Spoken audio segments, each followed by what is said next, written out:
Grand Rising, guys. I'm coming to you with another healing message. Well, today's message, we're going to talk about the inner child. And for me, I had to go back in my memories and heal my inner child and work on healing my inner child. Some of the things that I did was actually talk to a therapist and journal a lot and meditate a lot and things like that. A lot of people, spiritual people like myself, will call it dealing with your shadow side. Things that you picked up in life along the way, especially from your childhood. One of the things that we all, or me, dealt with in childhood was probably like bullying, being in volatile relationships and volatile situations, kind of like abuse. That's what they call it now. Not really calling a spade for me. Being promiscuous and not knowing where it stemmed from. So I had to go back in my memories and really like meditate and focus on it to figure out where it started for me. And being promiscuous, it started for me as a child in my childhood. Before I can probably even read or write or things like that, I was molested, or other kids did things to me inappropriately that I didn't know about at that time. They knew.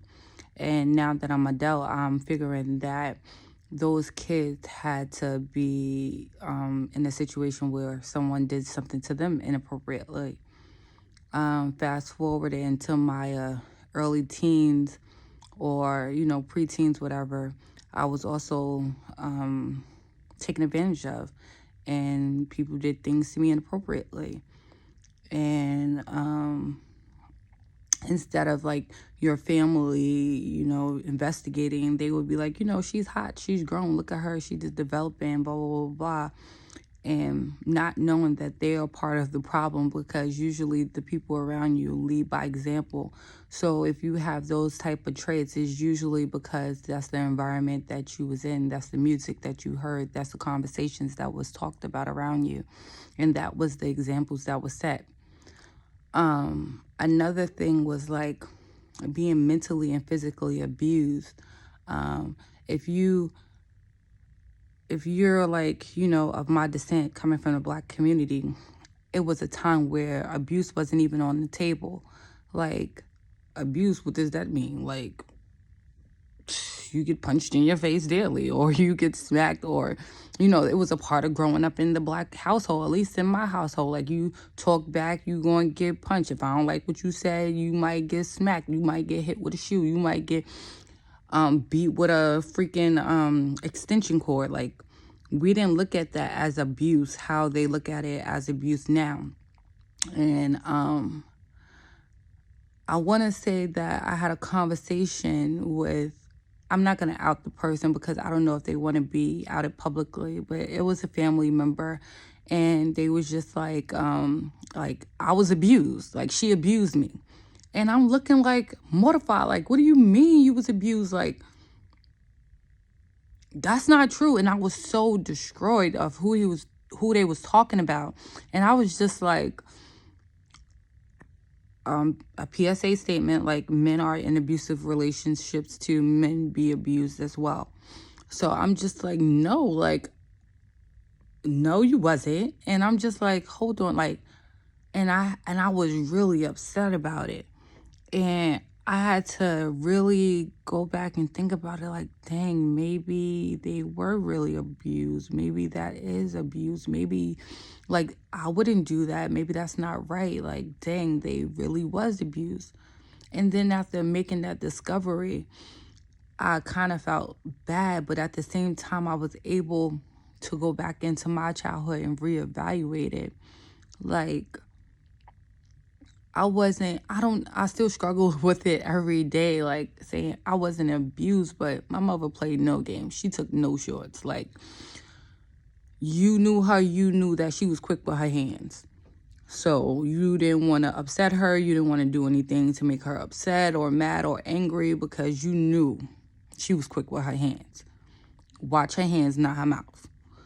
So, like, that is like a form of abuse. Like, you want your, like, back in the days, like, you wanted your kids to fear you and not respect you, or, you know, something like of that nature.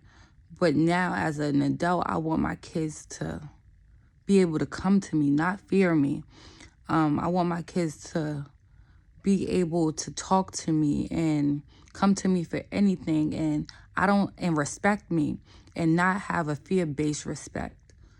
So yeah, that's what I was dealing with, you know, going through my childhood trauma and just trying to focus on where did I gather, or where did I learn some of these inappropriate things from. And we learn a lot of things in our childhood, and we carry it throughout our adulthood, and without even realizing it.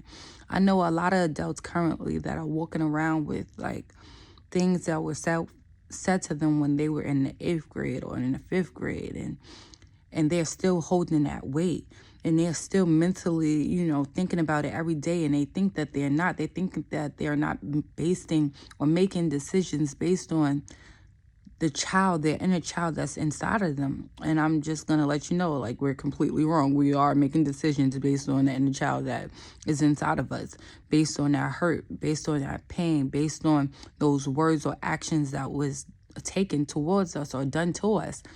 So yeah, like, a part of healing is dealing with your inner child and really going back and doing that shadow work and trying to rewire your brain to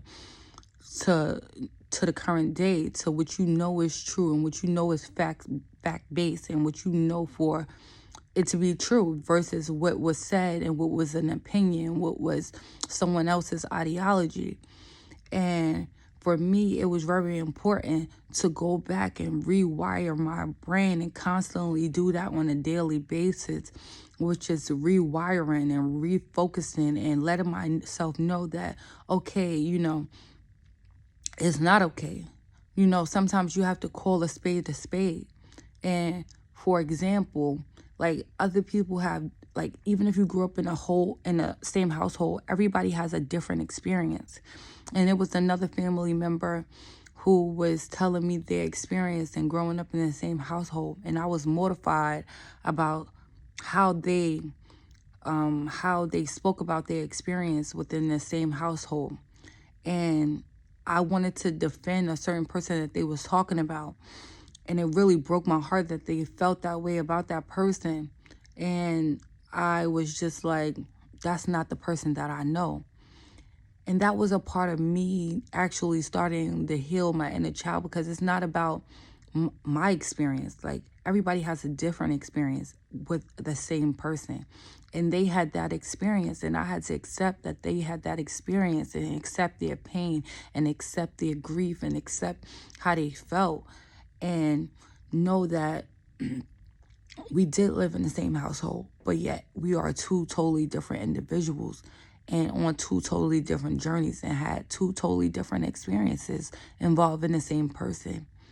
So healing my childhood trauma also associated with healing myself, my inner child, as well as listening to other people talk about things that happened to them as a child, even though you might view it differently or you might have a different recount. But it's acknowledging it, it's hearing it, and letting them know that you understand. Because at the end of the day, we as people, we only want to be understood.